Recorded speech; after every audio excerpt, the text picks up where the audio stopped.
Come along with me as I show you guys how to make some shelf-stable homemade salsa. Let's get into it. Whipping up all of your favorite recipes. Simply Food. You should know by now that you're in for a treat. Simply Food. There's no other channel where you'd rather be. Simply Food. Seafood, pasta, cakes, and pies. Sing and laugh and even cry. Like and share and hit subscribe. Simply Food by TY.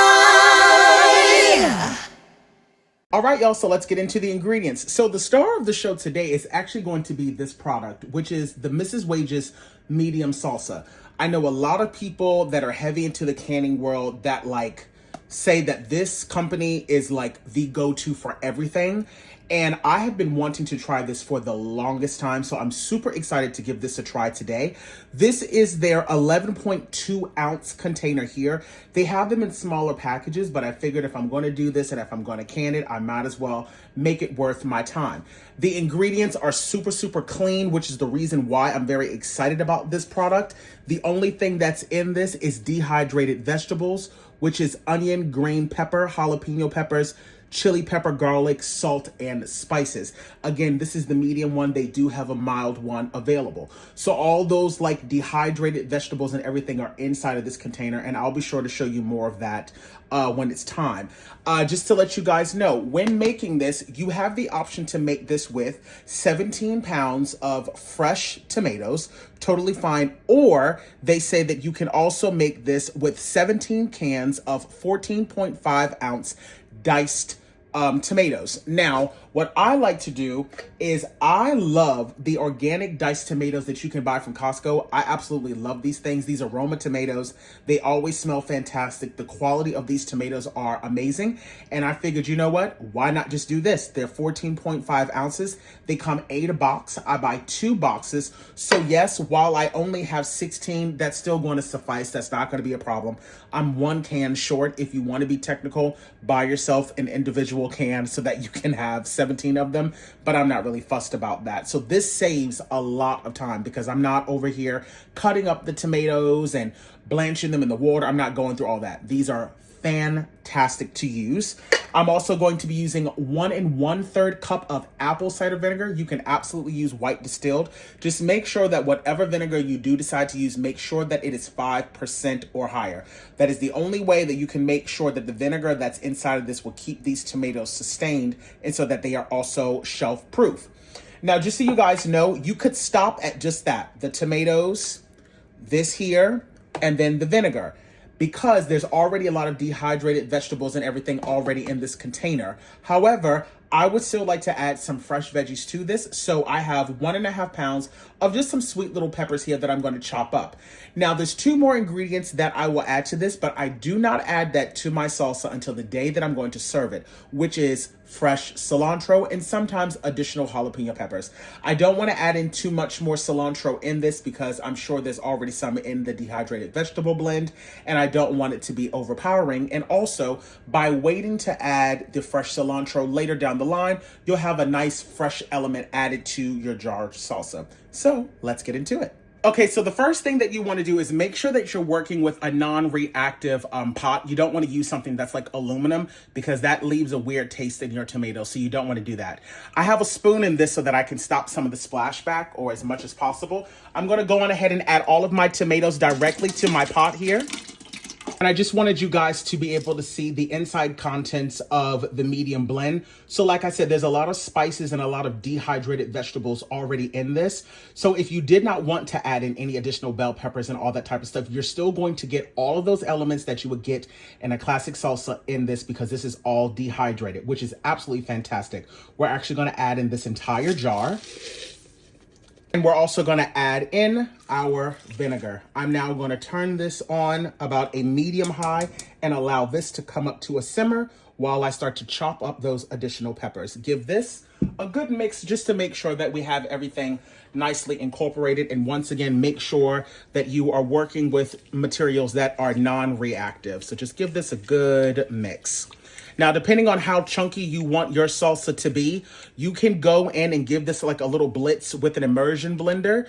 I actually would like to wait until it cooks down a little bit before I decide to blend it up anymore. I want to see how much it breaks down on its own first. Okay, so once again, I'm working with 1.5 pounds of some sweet peppers here. I've already gone on ahead and split them in half and washed them down thoroughly. Now I'm gonna be using my chopper here just to make my life a lot easier. You can cut these by hand, or you can also put them in a food processor. I would just advise you to be gentle with using the food processor because you don't want to liquefy these. You wanna keep some shape. So I'm just gonna do this to all the peppers and I'll show you guys what they look like. So this is what all of them will come out, just roughly about that size, because I don't want them too small to begin with because they are going to cook down. So I'm going to finish this up and then I will meet you guys back over at the pot. And literally less than 2 minutes later, all of my peppers are now completely chopped. See, this is the reason why I love this thing. This is so quick and easy to put together. Let's head over to the pot. And because this recipe is super quick to put together, I have already gone ahead and washed my jars. And now I have them sitting inside of my water bath canner on a very low temperature, just keeping them nice and warm until it is time to jar things up.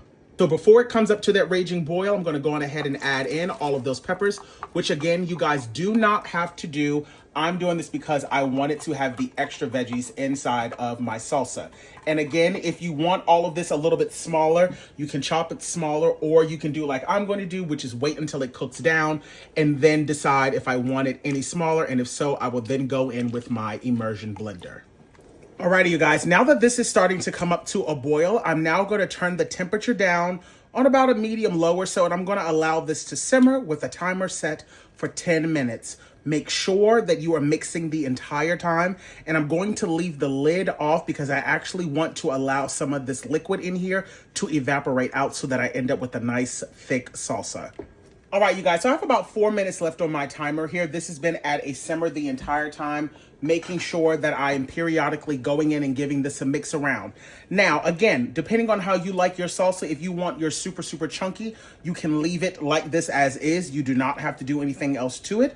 I'm going to go in now with my immersion blender and just break mine down just a little bit. I don't want it to be completely smooth, but I don't want, you know, the huge gigantic chunks of tomatoes. So just very carefully go in with the immersion blender and just kind of break it up just a little bit. And that's perfect for me. I don't want it to be completely liquefied. I'm okay if there's a few chunks in there, but I just didn't want to be completely chunky. Alrighty, you guys, my timer is all done, so I'm now going to turn the heat off, and now let's go on ahead and jar our salsa up. I'm now going to begin adding my salsa to my jars, and you guys know that I've talked about this once before. Anytime I'm hot packing something, I do not like to take all of my jars out of the water bath at once. I like to just do 2 at a time, so that way I can make sure that the jar stays hot, the contents that's going in the jar stays hot, so that way I don't have to worry about anything combusting or breaking or, you know, anything like that. So I like to just do 2 jars at a time. I'm going to leave about a 1/4 inch of headspace. And I don't have to add any lemon juice to this because I already have the acidity level that I need for this to be shelf stable due to the apple cider vinegar that I've added in this. I'm going to go in and debubble this just to make sure that there's no air pockets in here. And as I was filling this up, I was making sure that I was getting, like, you know, chunks of the tomatoes and the peppers and everything, not just a bunch of the juice itself. That's also important. I'm now going to go in with a little bit of vinegar on a napkin, making sure that, also make sure that that vinegar that you're using is room temperature. You don't want to put anything cold anywhere near these jars, okay? Just make sure that everything is relatively close to the same temperature. I've cleaned off my lids. I'm going to be going in with the 4-jar lids. I've been told that these are like the Mercedes-Benz of lids when it comes to canning. You don't have to worry about them not sealing. I'm going to put on my rings fingertip tight. And now I'm going to put these back into my water bath canner, and I'm going to repeat this step until they are all nice and done. All right, you guys, so I have 7 pint-sized jars in here. I'm now going to allow this water to come up to a boil. Once it comes up to a boil, I'm then going to place the top on and then set a timer and process these for 40 minutes. Make sure that you check whatever your processing time is supposed to be based on your elevation. And as always, put a little splash of vinegar inside of the water so that the outside of the jars don't get really cloudy from all the minerals inside the water itself. All right, you guys, so my pot is now at a raging boil. So I've gone on ahead and set a timer for for 15 minutes. Now, earlier you guys heard me say 40, and this is the reason why it's important that you always check out the National Center for Home Food Preservation, because they will always tell you the exact time for what you need to be doing when processing any type of food. They have it all covered on there. And based on my elevation, they said for hot packing salsa, I only need to process this for 15 minutes. So that's exactly what I'm going to do. My timer is now gone off, so I'm going to remove the lid and set an additional timer for 5 minutes just to allow the water to kind of calm down just a little bit before we decide to take them out. As always, make sure that you are very careful when taking your jars out, and hopefully we'll start to hear that rewarding pinging sound.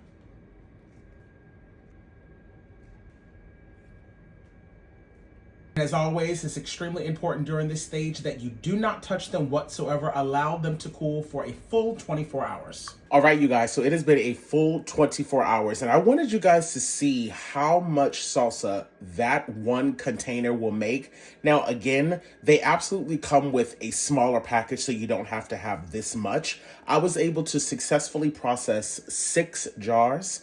These ones in the back, I purposely did not process because I'm going to be giving them away. And this gigantic one here, I mean, this is absolutely insane. I'm just going to take this to a party. But just realistically, so you know, I have 6 jars here that are processed. I have a quart size here in the back. I have, I think this is considered a half gallon here in the back. And then I have 3 more pint sizes. So it makes a lot. To do your seal test, of course, you take the lid. You should be able to do all of this from the lid and nothing pops off. That's how you know. Also, if you take your fingers,